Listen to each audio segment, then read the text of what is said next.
Let me see. Let me go ahead and take this out, guys. Thank you so much. We're gonna go ahead and talk about the field of education and teachers.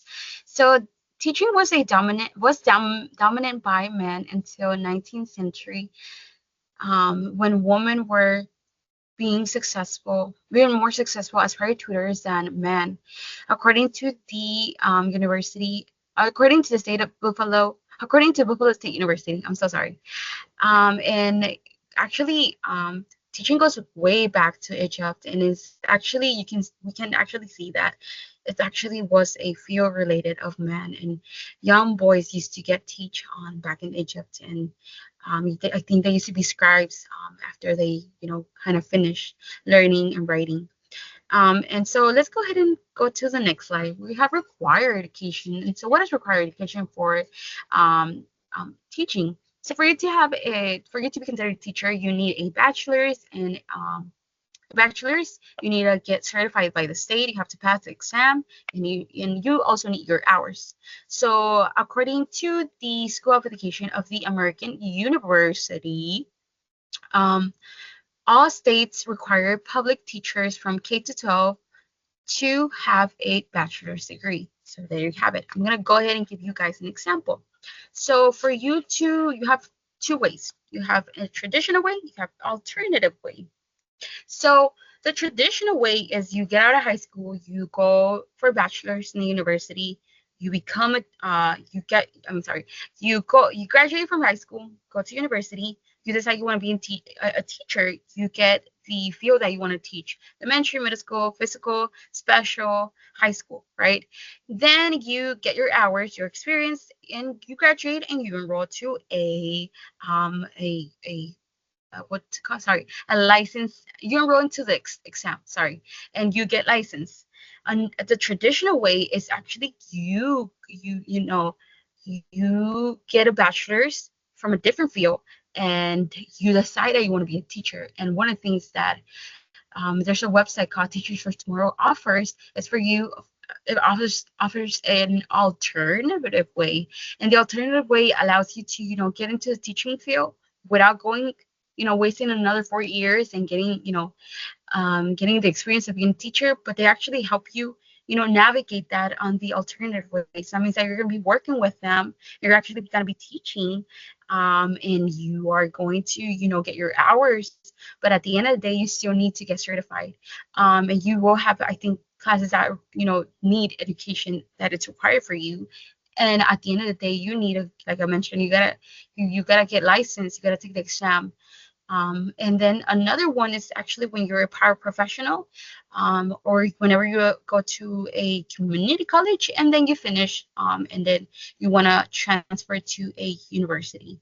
One of the ways, the alternative way can also be, example I'm going to give is, you work as a paraprofessional for a school and you go ahead and, not you, your school goes ahead and offers you a deal and be like, hey, would you like to work with us? We will pay for your school. So that's more like, you 2 years, then transfer to a 4-year university. And that's the alternative ways. So let's go ahead and talk about the interpersonal interactions. So according to the Academia World News, teachers answer questions and give feedback, show interest in their students' learning, and use interactive style. One of the things that teachers do is that they pay attention, they acknowledge their presence, and the, they acknowledge their presence, accepting and validating their thoughts and feelings. So let's say, for example, I'm going to go ahead and give an example really quick. On a preschool or a kindergarten, you have a teacher, and teacher has like a portrait. The portrait of a book, and teacher can be like, can somebody tell me what this is, or what this is? In Spanish we call la portada, in English is the front of the book. And the kid can be like, oh, that's the front of the book. And what the teacher would do, is that she would say something along the lines as, good job, or give your brain a kiss. And you see that interaction, you see the building, you see the raptor, you see the bond that they create with one another, and how the teacher is acknowledging what the student's saying. And and if even if he wasn't to say the correct answer, the teacher will correct it and acknowledge it and validate his thought and feelings. But what the teacher is doing here is that they're interacting in a positive way, in a positive reinforcement way. Another way that you can actually do is, in the mornings, teachers do the "How do you want me to greet you today?" And they're usually like, "Do you want a high five? Fist bump, a hug?" So those are types of interpersonal interactions that you see at school. And then the last one is career opportunities.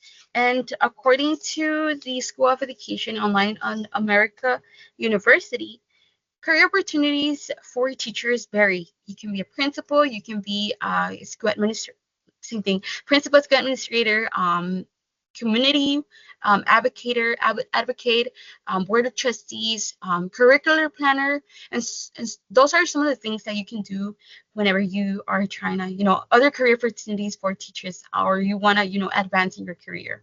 But without further more, I'm going to go ahead and end this meeting, and thank you so much for your time. Thank you. Bye bye.